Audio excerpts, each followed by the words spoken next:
I'm a plus size woman who suffers from plantar fasciitis, so I wanted to share some of my shoe recommendations. I'm not sponsored by any of these companies. These are just shoes I happen to love. My name is Amos. Let's get into it. This is part 3.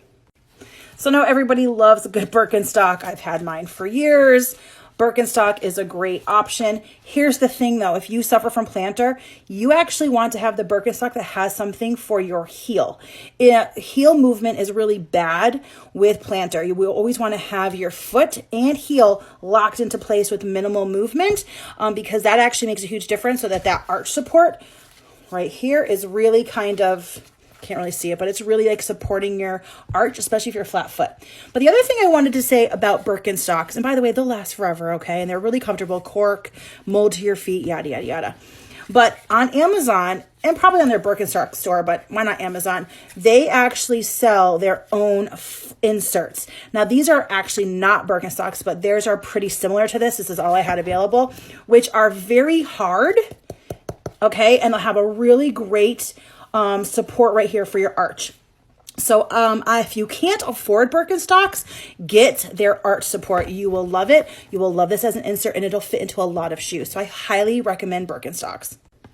I also recommend Clarks. I love Clarks. I think they're a great kind of sandal-esque option for the spring and fall and summer. I'm a big fan of Mary Jane's. I love the wonderful instep support that I get here. This particular pair is kind of old school, but it's called like the Cloud Edition. So this has like memory foam on your heel, and it feels really good on your heel. And these ones were the Wave. I wore these when I was pregnant with both of my children because they were so cushy, like all in here, just really good support on my heel. But at the end of the day, with a lot of walking, I would still need to like stop, massage my foot, do some stretching. But while I wear them all day, they felt fantastic. I also wanted to mention Vionics, although I don't have a pair right here in my hand to show you, but Vionics are also fantastic for summer footwear. When it comes to plantar, from what I've experienced, is you definitely want something that keeps your heel secure. So I try to find strappy sandals that kind of like hold the back of my heel. So I don't wear anything that's like a flip-flop and flimsy like that. Absolutely not. I make sure I have a really cushy heel bed. That is super important to me.